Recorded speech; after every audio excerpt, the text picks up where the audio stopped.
Hey folks, I'm going to do a little show and tell of this book called Cover Story, The Art of American Magazine Covers, 1900 to 1950. Stephen Heller and Louise Feely. But it's got some really cool artwork in it. If you're familiar with that era of magazines, they had pretty nice, fancy artwork they would do for those covers. And you'll see what I'm talking about. So there's an example called Motor Age. And I'll read this first little intro. I'm not going to read too much from this book, but I'll read this little part. A history of American periodicals is a valuable addition to the stock of national intelligence, wrote magazine scholar and historian Frank Luther Mott in 1936. In the United States, magazines have contributed to the democracy of literature without necessarily lowering its tone, and were invaluable records of contemporaneous history. Mott's thorough assessment of magazines from 1741 to 1930 in his 5-volume A History of American Magazines is a testament to a medium that for over 2 centuries has chronicled the products, promoted its heroes, described its villains, extolled its virtues, and propagated its ideology. Moreover, magazines greatly contributed to mass media's influence on the American people. Yet virtually nowhere in this remarkable litany of social, cultural, and political publishing achievement is there any serious discussion of the magazine industry's other principal legacy, its art. Specifically, its cover art, which at times has influenced the styles and fashions and perpetrated the stereotypes and myths of American life. So this Motor Age example was from January 1946.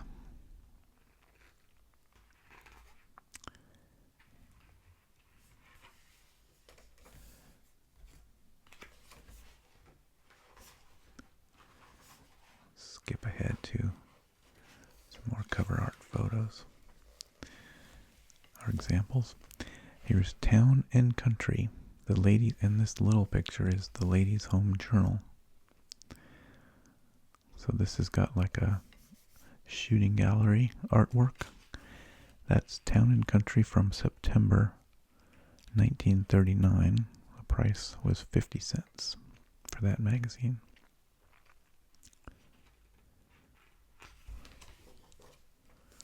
Here's several examples. These smaller ones I can hold up so you can see better. There's a Good Housekeeping from August 1905. Here's Good Housekeeping from 1915 in the canoe. And here's Good Housekeeping from 1916. And the larger one is also Good Housekeeping. That's from February 1917. A lady in a long coat with an umbrella.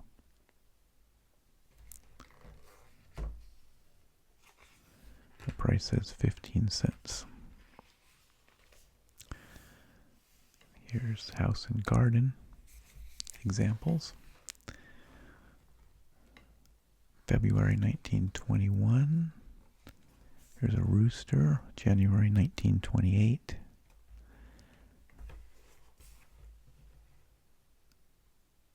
That one's from May 1931. There's a weather vane, 1938. Looks like a school, maybe, 1938. And there's that, looks like a Christmas edition. It's got Santa and various other things. It says, even in 1901, when it was founded, this magazine was intended for those with above average incomes.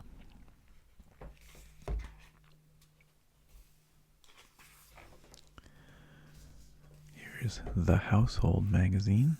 I think a lot of these I've never heard of. I'm not really an expert in these vintage magazines, but I think the artwork is cool. My wife's grandfather actually was an artist who did some artwork for this era of magazine. This one says The Household Magazine, 5 cents, October 1931. And it featured a story called The Staircase, Hugh Walpole's brilliant story of misunderstanding, love, and justice in an ancient house. And here's one called The Small Home. Again, not one I'm familiar with. Very sort of Art Deco style, 1931. It says, as the cover suggests, this was a magazine for those of modest incomes who owned and maintained their own homes. Covers were seasonal and either focused on the housewife, the home, or the garden during states of natural transition.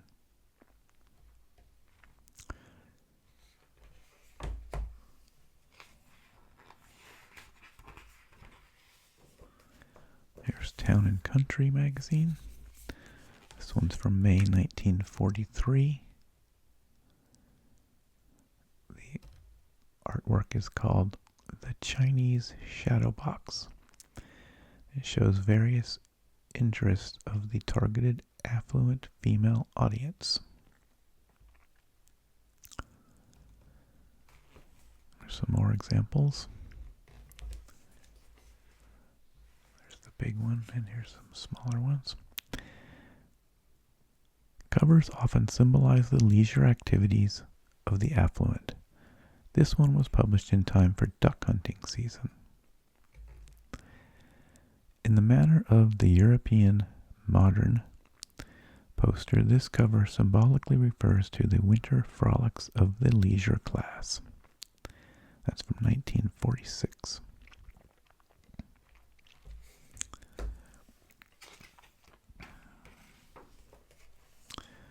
Women's Home Companion.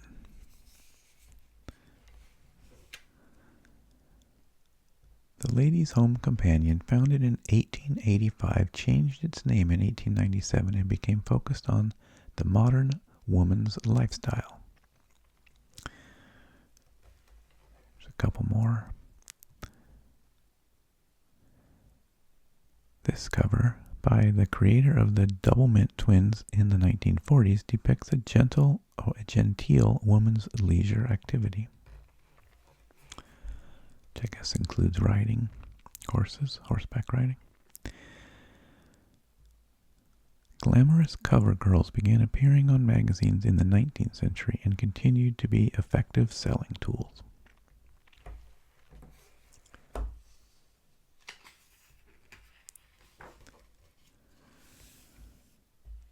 Well, here's detective stories. Startling Detective, Ohio's Riddle of the Strangled Beauty. I think I'll read this part of this section. Before tawdry crime and romance magazines hit the American newsstands, the genre known as pulps, which began in the 19th century, included action and adventure periodicals printed on cheap newsprint.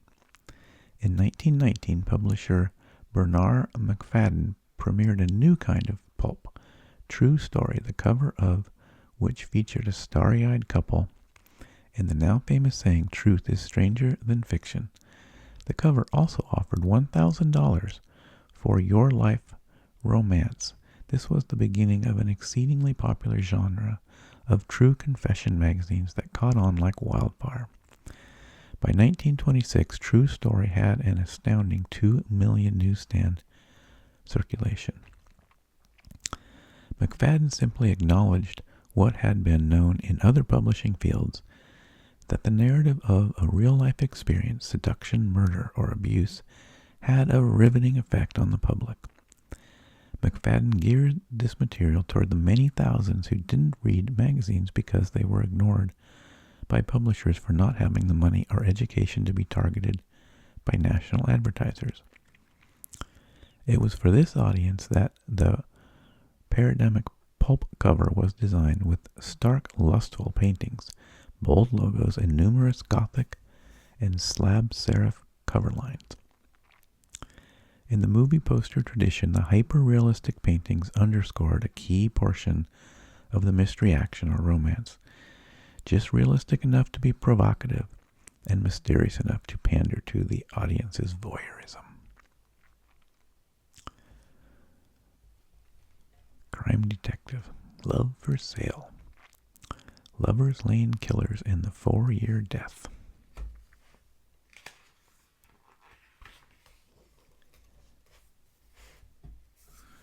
There's more of these true detective stories. Note the distinctive changes in both type and characterization from the 1930s to the 1950s. Only the sense of mystery remains the same. So over here we have issues from, don't see the year on that, 1924, 1936, and 1938. And then this larger one is 1950.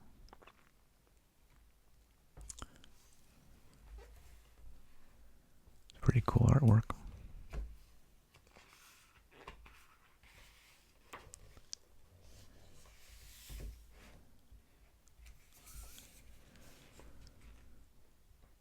True Story was the first of the confession magazines. Here, the ideal couple represents Americans in love.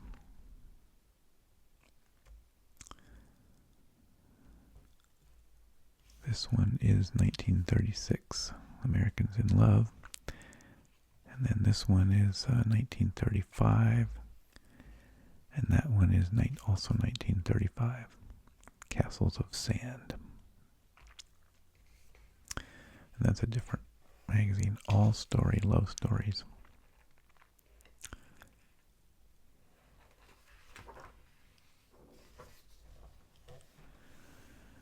And this looks starting to head into sort of a comic book type style. Amazing Stories. The table of contents reads, the fearful lobster-like creatures are shown in investigating the to them strange human creature. Amazing Stories from 1926. This one's from 1928. Next to frightened, scantily clad women, grotesque, menacing insects were the best-selling cover subjects in this genre. This one's from 1946. These digest-sized magazines packed a visual wallop on the newsstand. Here, a sensuous Tinkerbell finds herself in a difficult situation. Oh, sorry about that. I didn't do a spider warning. There's a spider in that one. Part comic book, part paperback. The secret to graphic success is human emotions. In this example, fear plus lust equals reader interest. A recipe that continues to this day. Argosy Weekly. Originally published in 1882 as a magazine for children, it was transformed into the first modern pulp in the 1890s. This one's from 1939. This one from 1927.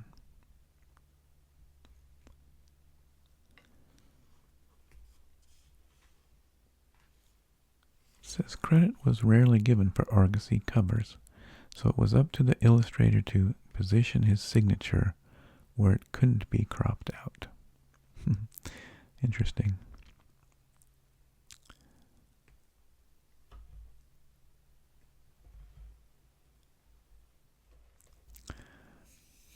Here's Science Wonder Stories. Again, this is appearing to be sort of comic book style. Astonishing Stories, 1941. As the logo shoots across the top of this magazine, a heroic rendering of space cowboys beckons the reader.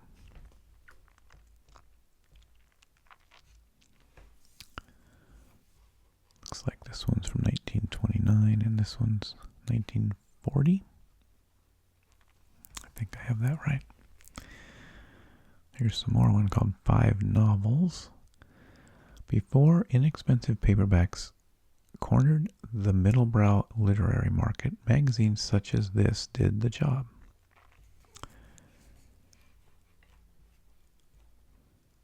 Famous Fantastic Mysteries, 5 Novels from 1934, Famous Fantastic Mysteries from 1945, and True Pictorial Stories from 1940.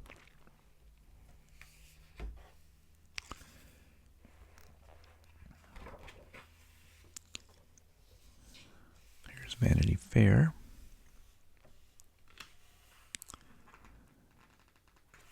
This small one, curious about the year on that.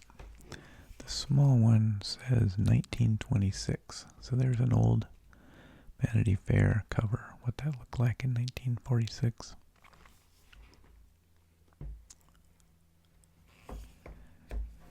And we'll read the whole thing. In terms of magazine publishing, America has 3 cultures: highbrow, middlebrow, and lowbrow. The pulps easily fit into the low category, while art, literary, and poetry magazines fit into the high. The middle ground, however, has broader boundaries. On one end are such magazines as Motion Picture and Motion Picture Classic, purported to inform the masses about this burgeoning popular art. On the same end of the spectrum, Dance Lovers, with its pulp-like cover design, toes a fine line between dance as art and as exhibitionism. On the other end are Stage Theater and The Dance, which reported on the more popular modes of these entertainments.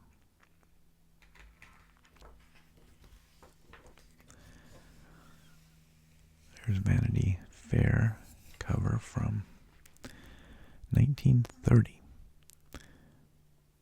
This cover by an Italian futurist advertising artist makes an ironic comment on the fashion for cigarette smoking. These are all Vanity Fair. I never knew Vanity Fair. I mean, I may have known, but I certainly don't remember. Vanity Fair had this style of art covers. Quite different than what it looks like today. Top ones are 1935 and 1926, 1932, 1930, 1931, and 1930. This one says the 1930. The perceived absurdity of modern art was a frequent subject for satire and parody.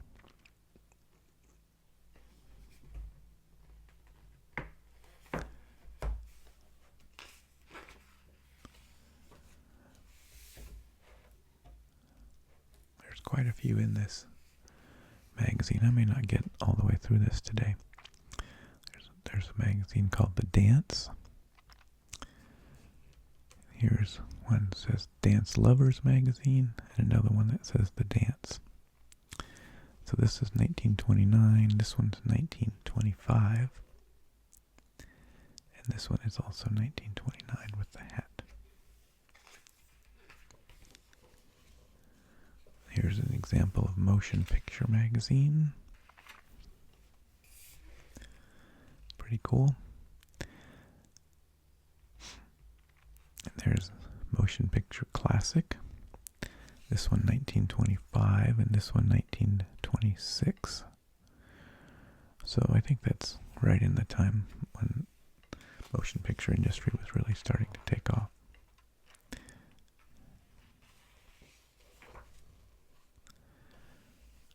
Stage magazine. Like Vanity Fair, this magazine regularly changed covers and logos when concept issues demanded it.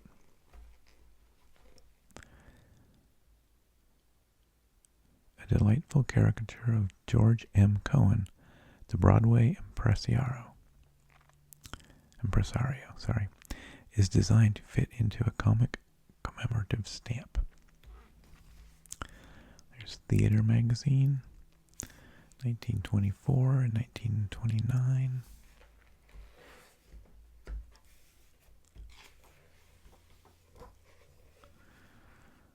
Here's Playboy, but I think this is different than the Playboy that came later. Subtitled A Portfolio of Art and Satire, this small magazine, edited by Egmont Ahrens, has no relationship to the famous men's magazine.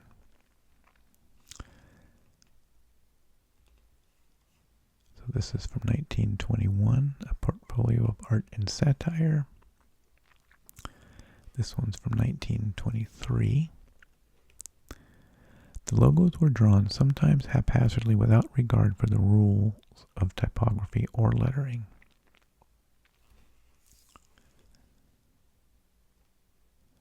Cover artists changed from issue to issue, and so did the illustration styles, from simple sketches to impressionistic woodcuts. Here's Scribner's, 1933, Technocracy, Tempest on a Slide Rule. This decorative treatment smartly illustrates the lead story on Technocracy. In this, the nation's intellectual journal. Gentle Reader from 1931. For this magazine devoted to books and letters, a portrait of an intensely reading worker suggests the target audience. Survey Graphic, an African motif wed to modern typography, elegantly underscores the theme of this magazine for social scientists. March 1925. It's interesting style for 1925. I might have guessed like the 70s or something. Shadowland and Cartoons magazine. Let's see what Shadowland is about. This magazine of the theater arts was one of the most consistently beautiful and uniquely stylish of its era. 1922, and this one, 22 and 1923. Cartoons magazine. This magazine was a digest of the best international political and social cartoons of the era. Interesting. Covers were either commissioned for the magazine or reprinted from other journals around the world. During World War I, covers were politically acerbic. Afterward, they became more prosaic, in contrast to the work inside. Those are all 1920.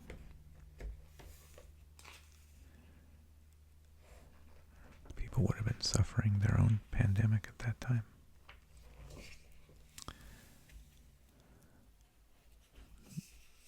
View.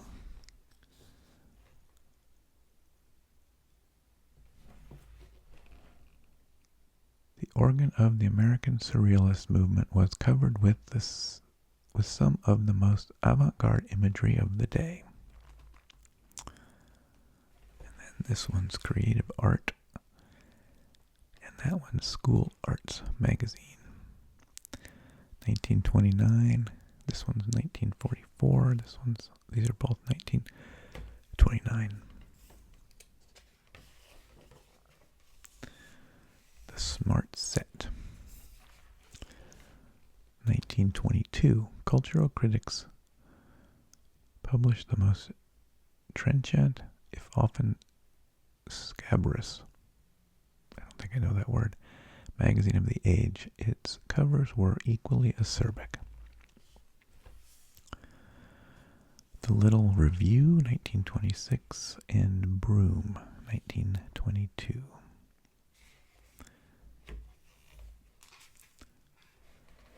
A lot of magazines about the arts of that time. So this looks like it might be a wartime magazine. Ballyhoo, covering humor.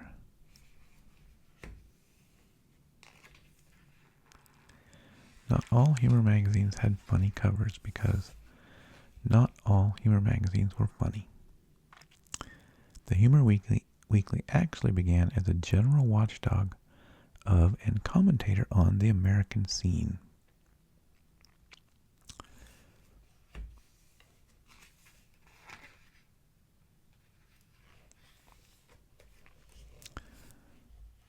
So there's magazine Judge. September 1932, after switching from its original tabloid format to a smaller magazine, Judge used more poster-like covers. This is all of these are this Judge. 1927, 1938, 27, 1931, 1927. Many magazine covers of the period portrayed the New Year baby swathed in military paraphernalia. That's interesting. I guess wasn't really in wartime in America yet, but I guess they were thinking it was coming. Here's Life. Economy number. So this large one there is Life 1925. Life, the long-running humor magazine, was a wellspring for the era's illustrations and a proving ground for artists. And these are all Life. Sometimes they were surprisingly sensitive regarding social conditions that would take decades to become issues.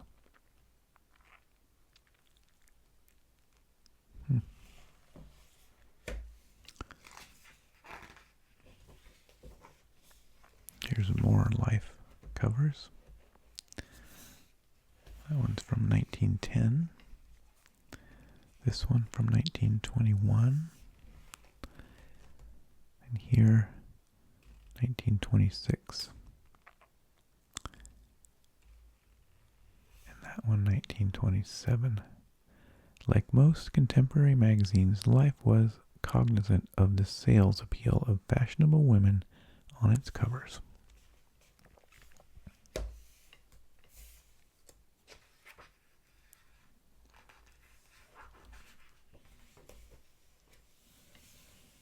This one's from 1923, another example of Life. Easter. Life is a veritable museum of popular art. Even today, its artists are considered the leaders of the golden age of illustration. And here's a whole bunch of sort of postage stamp size covers.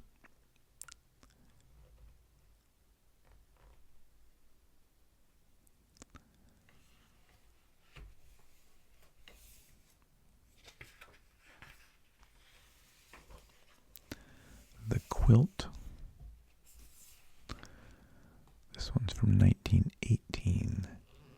Greenwich Village was the Bohemian capital of the United States, and its primary gazette expressed the weird behavior of its inhabitants. Interesting. The magazine provided a regular diet of humor and cultural reportage. Its covers suggested its diversity.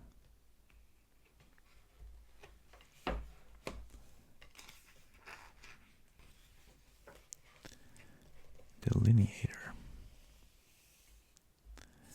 These are now, we're getting into fashion magazines.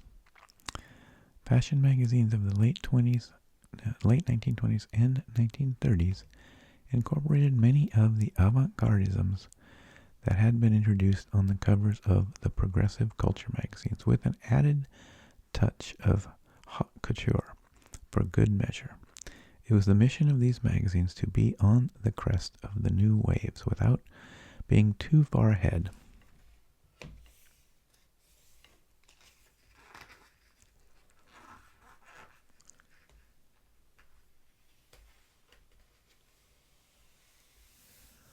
There's Vogue. This one, the large one with the shell, is from 1938. The surreal setting against which bathing suits are presented in this issue prefigures surrealistic fashion photography. And these are all Vogue, 1930, 1932, 1930, 1939. Definitely has that sort of 30s Art Deco look to it.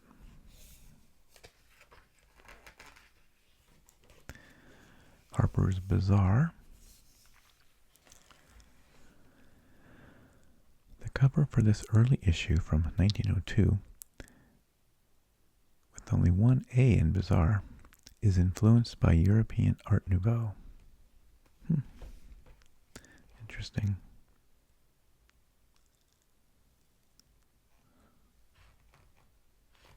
This one with the jump rope and sort of ballet is kind of cool. This surreal landscape suggests a period of innocence. The circus lettering in the logo suggests a time of play. These are all Harper's Bazaar. 1902, that first one I mentioned. 1936, and 1938. There's another Harper's Bazaar, 1938.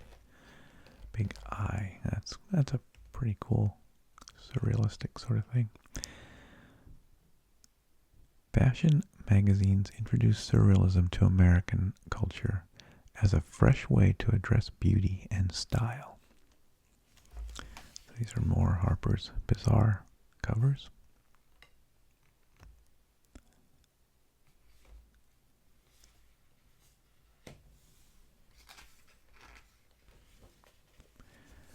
Magazine called Charm.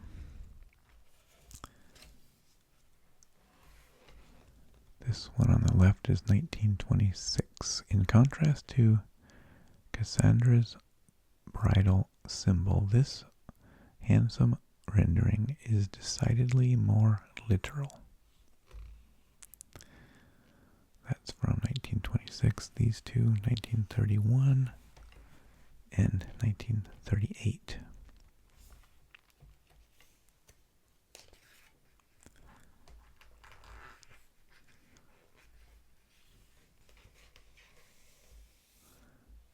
Bow.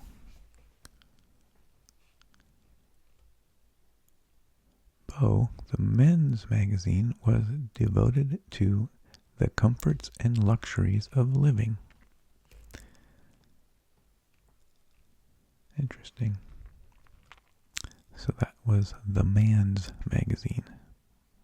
That's their slogan.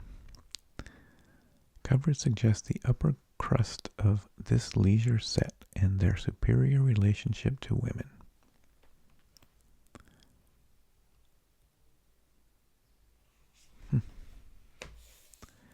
This large one is from 1926.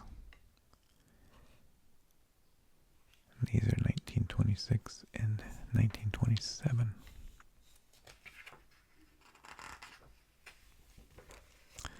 McCall's magazine. This is from 1922. Not all fashion magazines were solely devoted to fashion or beauty. McCall's wanted to be the women's cultural resource. Decades later, the magazine promoted beauty through its cover art and a wide range of other social articles inside. So this one is from 1922. And that one is from, the red one is from 1933. Here's Modern Priscilla magazine, 1928. Women's Home Companion, 1941. At certain periods, this magazine was devoted more to fashion than lifestyle. This cover is a startling fashion statement. It says this was taken from a photograph. Now we're seeing in apparel arts, it looks like some photographs making their way to the covers as opposed to all artwork.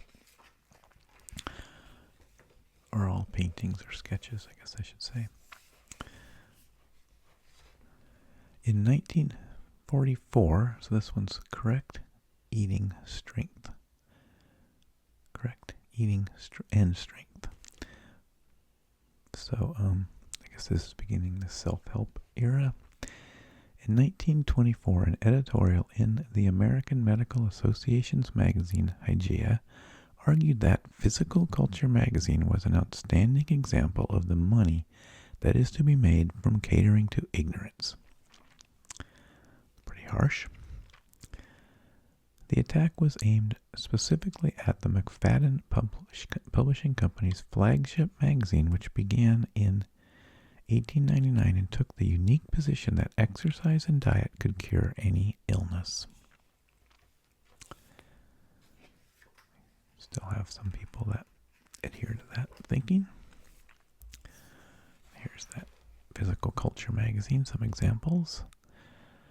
This one, this opposite, I should say this one, where they're sort of on a weird board, skiing, two people on a giant board, skiing sort of thing, kind of like tubing, but on a board. I don't exactly know how that would work. From 1931, Physical Culture was founded in 1899 by Bernard McFadden, whose slogan read, "Weakness is a crime, don't be a criminal." While the design changed frequently, the covers always depicted healthy men and women.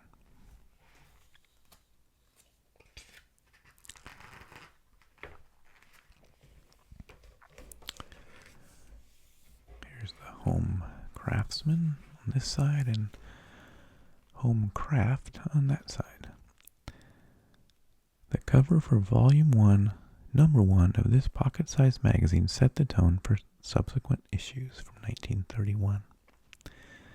And these Home Craft, 1934. By following the easy build-it-yourself instructions, anyone can build a mobile camper. And on this one, looks like you're going to build a boat.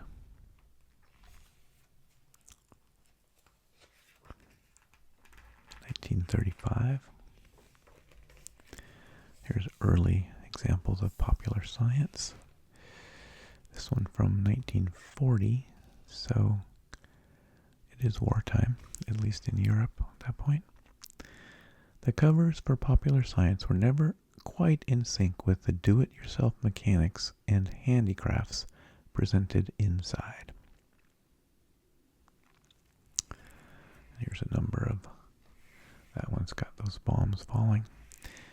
Here's a number of popular science covers with various sort of futuristic vehicles.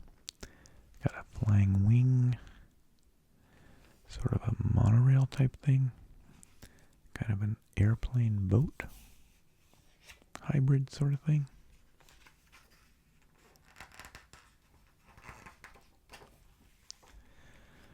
Science and invention.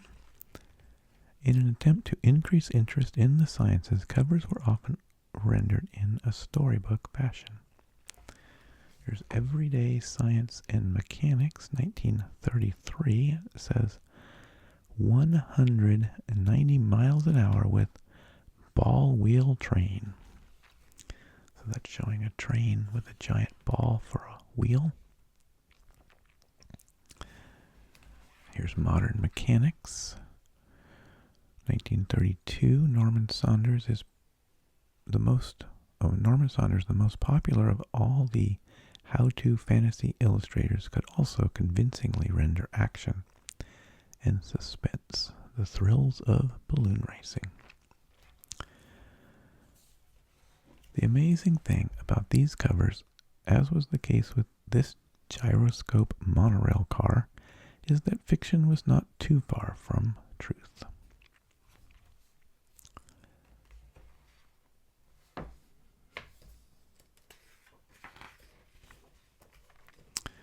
The masses, covering politics. We might move through this part faster.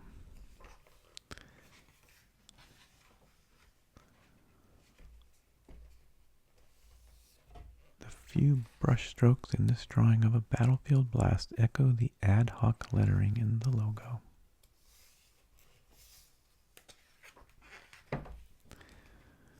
New masses. During World War I, the masses became the Liberator, which ceased after a few years. In its wake, New Masses was born.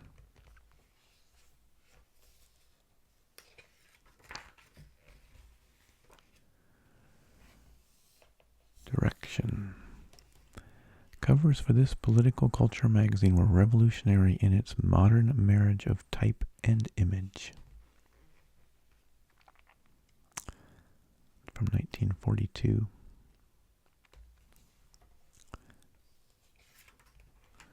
They do look, at least that one looks fairly modern.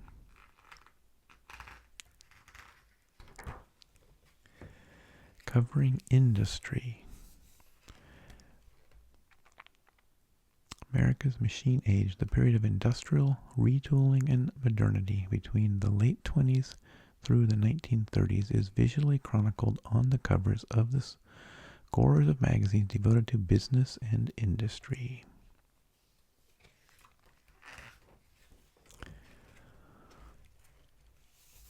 More business. There's this one. Got food, beauty, oil, medicine, candy. The striking airbrush rendering is consistent with the increased attention paid to the medium during the Streamline era, 1936. And there's several more business covers. All, well, 1936, and this one is 1937.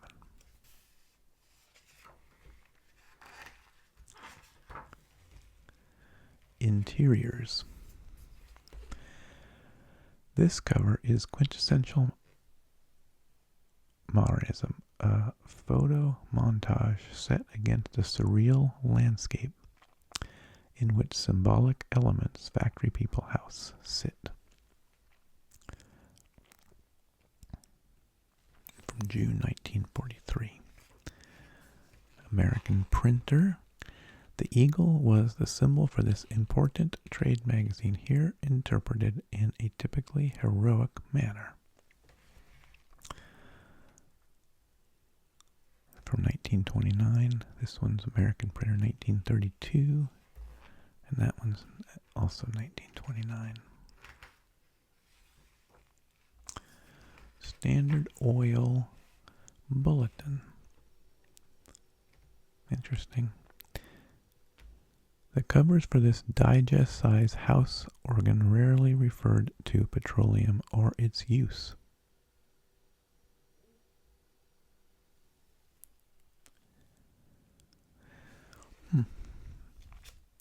Motor. That's from 1935. It looks similar to a lot of depictions of what the future car would look like in the 30s. New York's annual automobile show is where the most futuristic experimental cars like this Dymaxion auto were unveiled.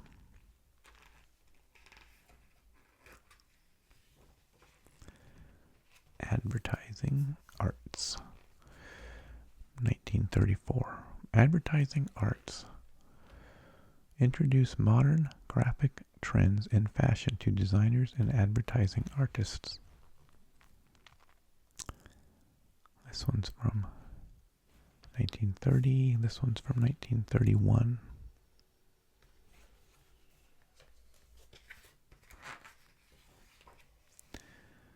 Fortune. December 1941. Artist Fernand Ledger. In this pre-configuration of pop art, Ledger's machine age painting is a statement about the marriage of art and industry. These are all Fortune. 1932, 1937, 1938, 38, 35, and 1941.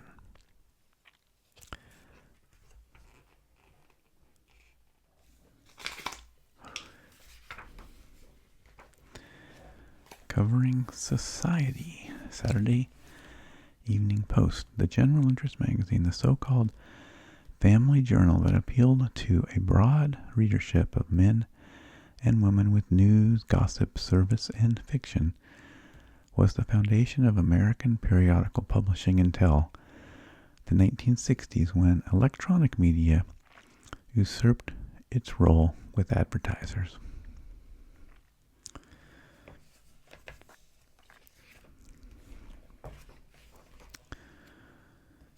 The Strand, 1904. London's most popular magazine was also published in the United States with similar Victorian-era covers. This one shows a young Sarah Bernhardt. There's another Strand, The Strand magazine, 1904. The logo hanging from the clothesline was a clever touch, signaling that this was a magazine about city life. Even popular urban dwellers needed to get out into the wilderness from time to time for a bit of adventure. 1905. Harper's Weekly. That one's from 1914. Or this one's from, I don't know which one. This one's from 1911. And those are all Harper's Weekly, both pages. 1901, 1912, 1911.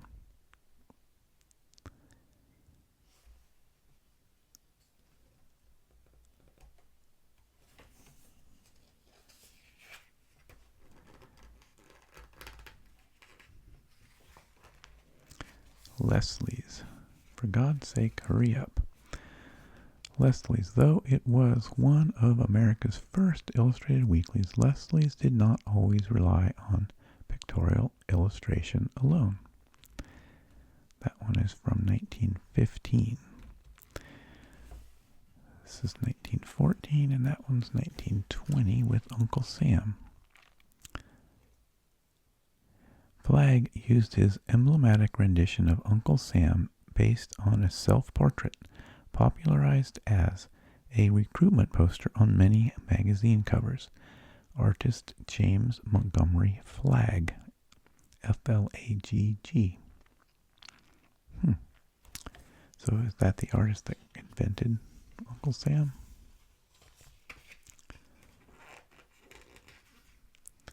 At least the one, the illustration we kind of know, the picture. Here's Collier's. This one is 1940, Collier's. How to Build Air Power. And these are all Collier's. On this side we have 1940, 1942, 1946, and 1933.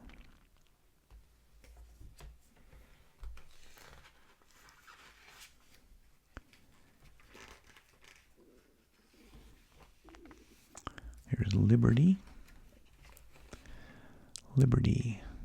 When Bernard McFadden published Liberty in 1931, he transformed it by combining the spunk of the pulps and the verve of the general weeklies. This one's from 1943. And this is from 1940. And this one is also 1940.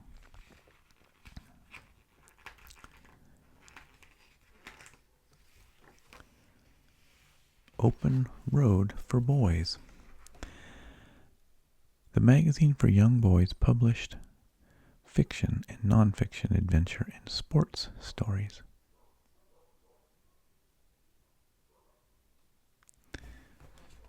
These close-cropped poses attracted the attention and the imagination of the young audience.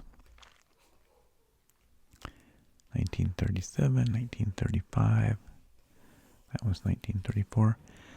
Here's Youth's Companion, 1928. Considering this magazine was aimed at children, the graphics from the logo to the artwork are highly sophisticated. And that one's called Red Cross Magazine. Although children were not the only cover subjects, the celebration of Thanksgiving is typical of the illustration style.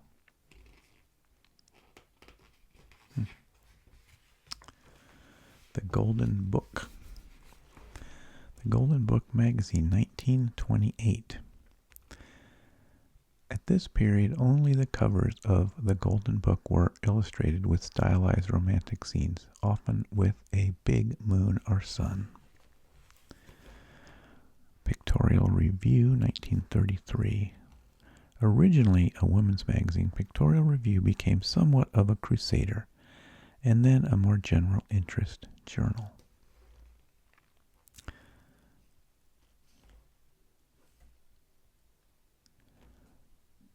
This one says, the cover has little to do with the provocative, if progressive, title of this issue's lead story, The Feminization of Our Schools.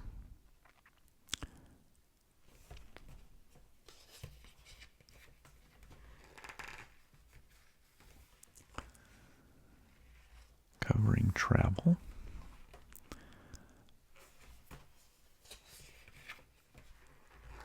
There's Germany magazine, I guess, Berlin, September 1938. Asia. Macintosh's exquisite Art Deco renderings are arguably the most consistently beautiful magazine covers of the 1930s. They are pretty awesome. This is Asia magazine, 1934, 29, 1927, 1935, and 1933.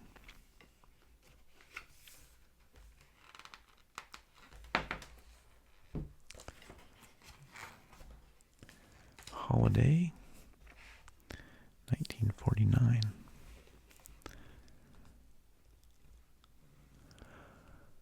This special issue, devoted to Hollywood, is distinguished by the light-hearted representation of opening night.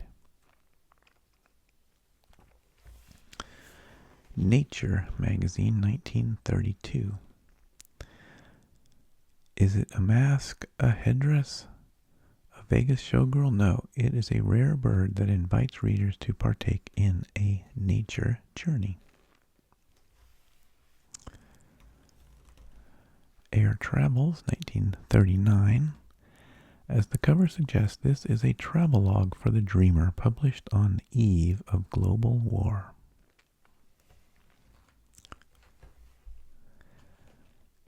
Yeah, I don't think there was a lot of air travel. There certainly was air travel then, but I mean, it was pretty limited for certain classes and business needs. Well, that's the end of, we got to the end of that magazine.